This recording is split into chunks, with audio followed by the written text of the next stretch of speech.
Olá, eu sou o pastor Benê Matos e quero aproveitar esse tempo aqui para a gente refletir e meditar numa palavra, que a palavra que está registrada no livro de Mateus, no seu capítulo 7, versículo 24 ao 27. Diz assim: todo aquele, pois, que escuta estas minhas palavras e as pratica, assemelhá-lo-ei ao homem prudente que edificou a sua casa sobre a rocha. E desceu a chuva, e correram rios, e sopraram os ventos, e combateram aquela casa, e não caiu, porque estava edificada sobre a rocha.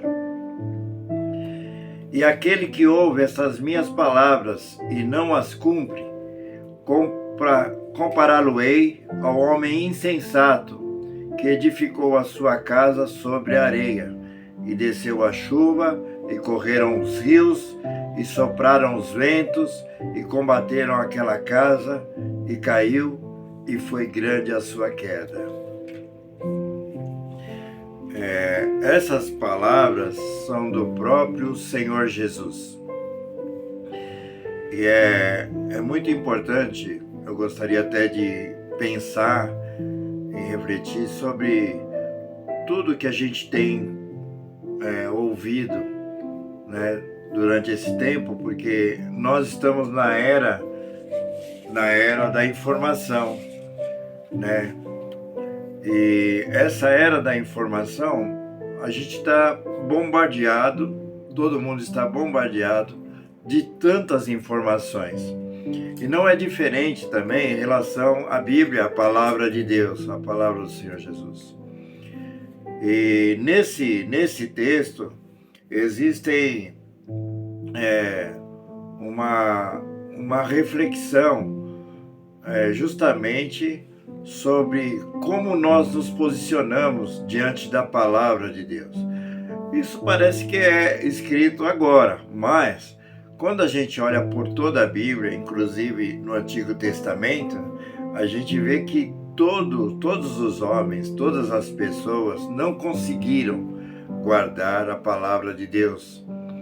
E essa palavra, ela se faz carne e habita em nós. O salmista lá no Antigo Testamento fala: guardei a tua palavra no meu coração para não pecar contra ti. A tua palavra é lâmpada para os meus pés e luz para os meus caminhos. E a gente entende que quando fala de estatuto, de leis, de regras, de normas no Antigo Testamento, está falando do próprio Senhor Jesus. A gente vê que existe uma incapacidade do homem guardar a palavra de Deus. E é interessante que essa palavra, ela se forma numa pessoa, o Deus, nosso Deus, ele abre mão da sua divindade, abre mão da sua glória para assumir toda essa palavra, para que possa essa palavra se cumprir.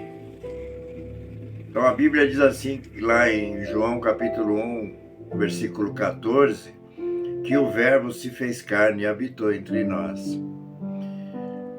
É justamente porque essa palavra, ela não volta vazia. Então o compromisso com Deus é justamente tão rigoroso, existe uma veracidade de Deus no propósito de sacrificar a pessoa do Senhor Jesus Cristo por amor à humanidade perdida, que é incapacitada de cumprir a sua palavra.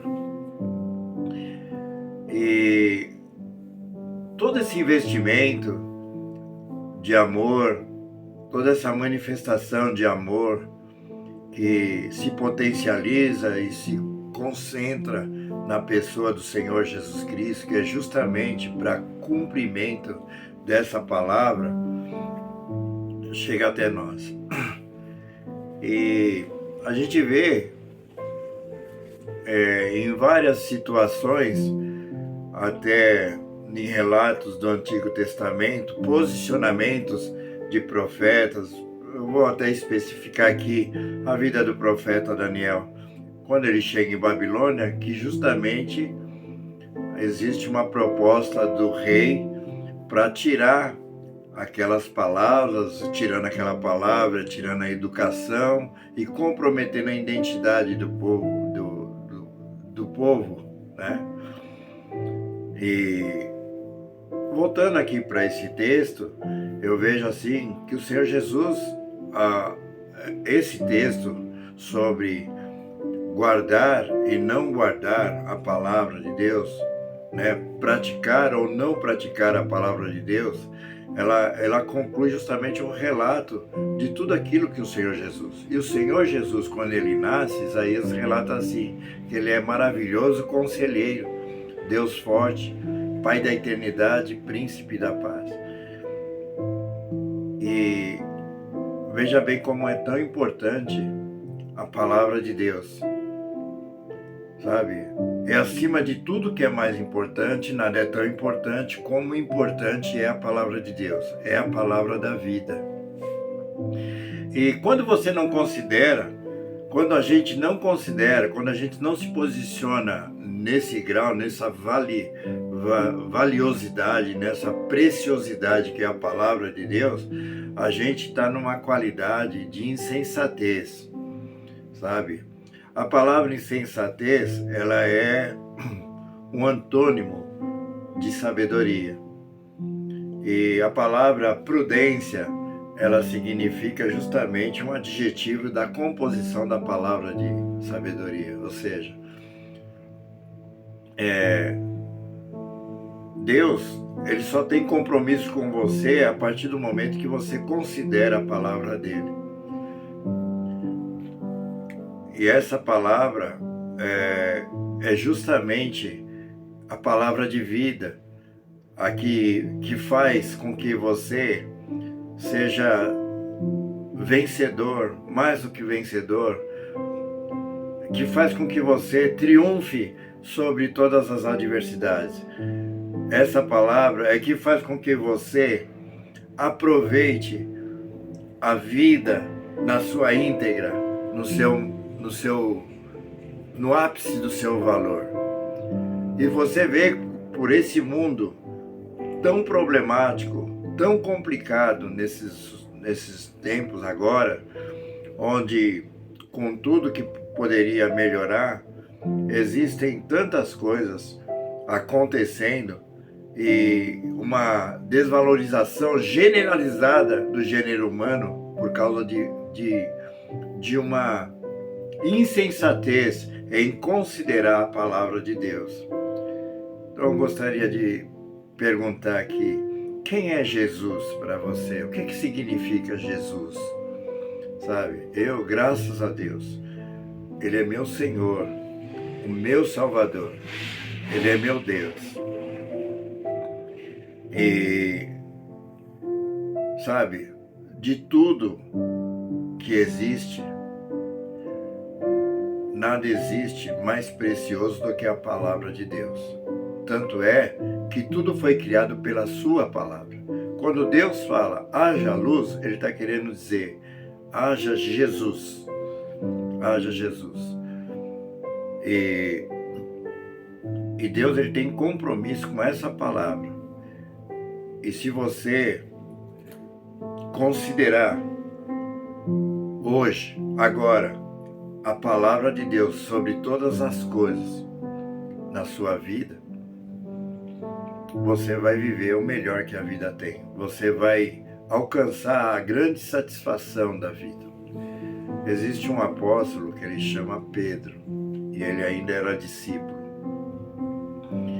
E num determinado momento da vida dele, ele estava quebrado, assim, profissionalmente, porque ele era pescador da época, né? Era pesca na época, e ele estava quebrado, e E normalmente, pescador pescava à noite. E o Senhor Jesus chega numa manhã, ele atribulado, com um monte de problemas para resolver, inclusive pagar imposto, levar o mantimento para sua casa, para sua família. E ele estava numa situação muito complicada. Assim como muitas vezes, por a gente não considerar a palavra de Deus, inclusive existe uma palavra no Antigo Testamento que diz assim: o meu povo está perecendo por falta de conhecimento, porque não conhecem a Deus. E Deus se revela através da sua palavra. E Pedro ali, Jesus fala para Pedro assim, posso utilizar um barco desse? E ele começa, através do barquinho, a ensinar a multidão. E no momento em que Pedro estava limpando as redes, tirando todas, acho que muito preocupado ali, ouvindo a palavra do Senhor Jesus falando com os discípulos, com o povo, ensinando o povo. E naquele momento ali, o Senhor Jesus volta para ele, como justamente essa palavra está indo para você. Eu não sei o que você está passando, mas tudo que você está passando pode ser mudado a partir do momento que você considerar essa palavra acima de tudo. Não seja insensato. E Pedro, Jesus fala para ele, para Pedro assim: Pedro, lança a rede lá no mar alto. E Pedro olha assim para o Senhor Jesus. Ele tinha toda uma técnica, uma capacidade e uma experiência por ser pescador. Conhecia bem ali o lugar, né? Sobre pesca, sobre toda o seu ofício, né? de trabalho. Ele fala assim: olha, eu já pesquei a noite toda. Mas é importante você saber que não é o Benê que está falando com você aqui, mas é a palavra de Deus que está falando com você. E Pedro fala para o Senhor Jesus assim: eu já pesquei a noite toda, já bati em tudo quanto é lugar e não veio peixe, não teve peixe. Mas tem uma coisa, sobre a tua palavra, eu vou considerar a tua palavra. E por considerar a palavra do Senhor Jesus, você pode ver na Bíblia, né, a pesca maravilhosa. Naquele momento, Pedro foi e atendeu a justamente o que Deus estava falando, o Senhor Jesus estava falando para ele. E ele joga a rede no mar alto lá. E a pesca foi tão grande, foi uma pesca maravilhosa, como o texto diz, que Pedro, além de resolver os seus problemas, também resolveu o problema de outros que estavam ali, que não tinham pescado, e ajudou outras pessoas. Eu creio que quando a gente usa a fé e a prudência para considerar a palavra do Senhor Jesus, a gente não só resolve os nossos problemas, mas a gente ajuda muitas outras pessoas também a resolver os seus problemas. E eu quero, nesse momento, que você pense nisso. Aqueles que ouvem as palavras do Senhor Jesus e as pratica, será semelhante ao homem prudente que edificou a sua casa sobre a rocha, sabe? E se torna inabalável, sabe? As circunstâncias só vão servir para mostrar que existe uma verdade em nós, que é essa palavra de Deus. Que Deus te abençoe, você e sua família, que você possa ser abençoado com essa mensagem. Muito obrigado por tudo, por você dar ouvida a essa mensagem. E assim eu creio que eu estou transmitindo para você aquilo que eu também preciso para mim e que é a definição da nossa vida, que é a palavra do Senhor Jesus. Gostaria de orar com você. Meu Deus, está aqui a tua santa palavra e que verdadeiramente, Senhor amado, possa ser imprimida no nosso coração e na nossa mente e desenvolver em nós um comportamento que possamos assim honrar o Teu santo nome, ter um comportamento, Pai, que desenvolva em nós, ó Pai, o propósito pelo qual a verdade da Tua palavra reflita, meu Deus amado, em nosso comportamento, em nossas atitudes. Eu te peço, te agradeço por todas essas pessoas que têm dado ouvido e que alcance o propósito pelo qual a Tua palavra tem nos dado, Pai. Quero te agradecer em nome de Jesus. Amém.